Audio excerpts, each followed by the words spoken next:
Bank या pan दस्तावेज कैसे अपलोड करें? कृपया साइट newbankpan.weston.in पर लॉगिन करें।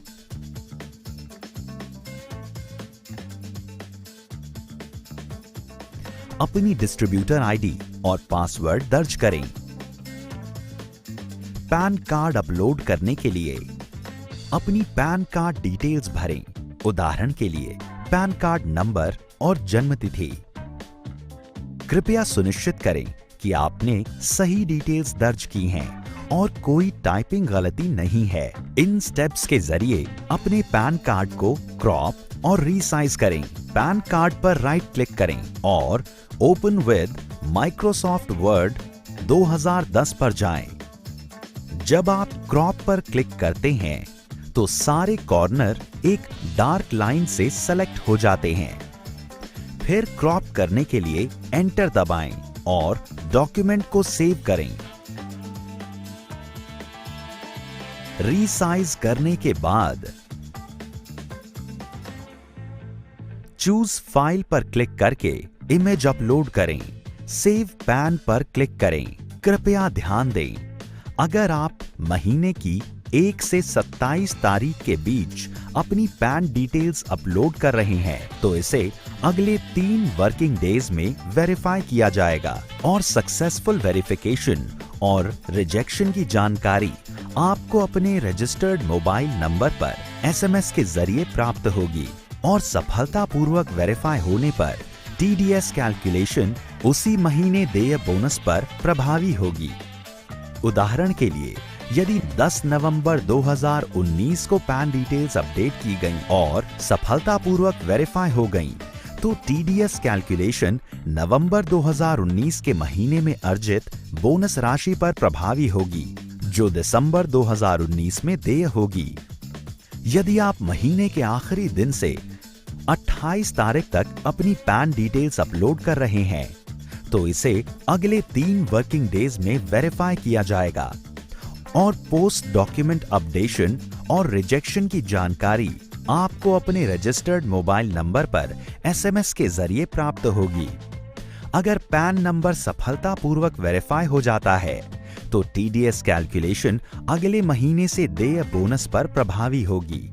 उदाहरण के लिए अगर पैन डिटेल्स 29 नवंबर 2019 को अपडेट की गईं और सफलतापूर्वक वेरीफाई हो गईं, तो टीडीएस कैलकुलेशन दिसंबर 2019 के महीने में अर्जित बोनस राशि पर प्रभावी होगी, जो जनवरी 2020 में देय है। बैंक डिटेल्स अपलोड करने के लिए आईएफएससी कोड भरें। बैंक का नाम और ब्रांच डिटेल्स अपने आप पॉपअप हो जाएंगी और फिर अपना खाता नंबर भरें। कृपया सुनिश्चित करें कि आपने सही डिटेल्स दर्ज की हैं और कोई टाइपिंग गलती नहीं है। इन स्टेप्स के जरिए अपनी बैंक स्टेटमेंट या बैंक पासबुक या रद्द चेक इमेज को क्रॉप और रीसाइज करें। बैंक डॉक्यूमेंट्स की इमेज पर राइट क्लिक करें और ओपन विद माइक्रोसॉफ्ट वर्ड 2010 पर जाएं। जब आप क्रॉप पर क्लिक करते हैं तो सारे कॉर्नर एक डार्क लाइन से सेलेक्ट हो जाते हैं।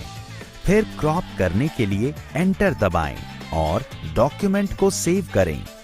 रीसाइज करने के बाद चूज फाइल पर क्लिक करके इमेज अपलोड करें। बैंक डिटेल्स अपलोड करते समय ये सुनिश्चित करें कि डॉक्यूमेंट पर बैंक का नाम, खाता धारक का नाम, खाता संख्या और आईएफएससी कोड साफ दिखाई दे। सेव बैंक पर क्लिक करें।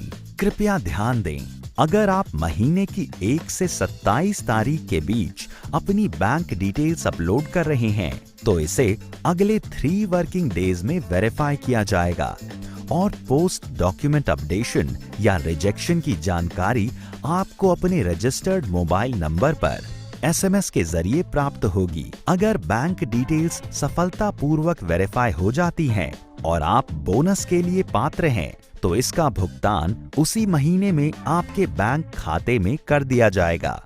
उदाहरण के लिए अगर बैंक डिटेल्स 10 नवंबर 2019 को अपडेट किए जाते हैं और सफलतापूर्वक सत्यापित होने पर यदि आप बोनस के पात्र हैं तो नवंबर 2019 के उसी महीने में अर्जित बोनस का भुगतान दिसंबर 2019 में सीधे आपके बैंक खाते में किया जाएगा। अगर आप महीने के आखिरी दिन से 28 तारीख के बीच अपनी बैंक डिटेल्स अपलोड कर रहे हैं तो इसे अगले 3 वर्किंग डेज में वेरीफाई किया जाएगा और पोस्ट डॉक्यूमेंट अपडेशन या रिजेक्शन की जानकारी आपको अपने रजिस्टर्ड मोबाइल नंबर पर SMS के जरिए प्राप्त होगी। अगर बैंक डिटेल्स सफलतापूर्वक वेरीफाई हो जाती हैं तो आप बोनस के लिए पात्र हैं, तो इसका भुगतान अगले महीने से आपके बैंक खाते में किया जाएगा।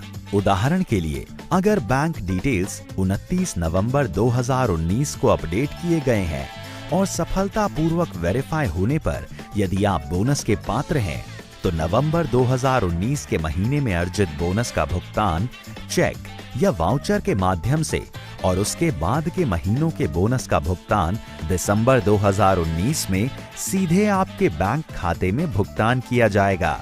देखने के लिए शुक्रिया। Wish you wealth.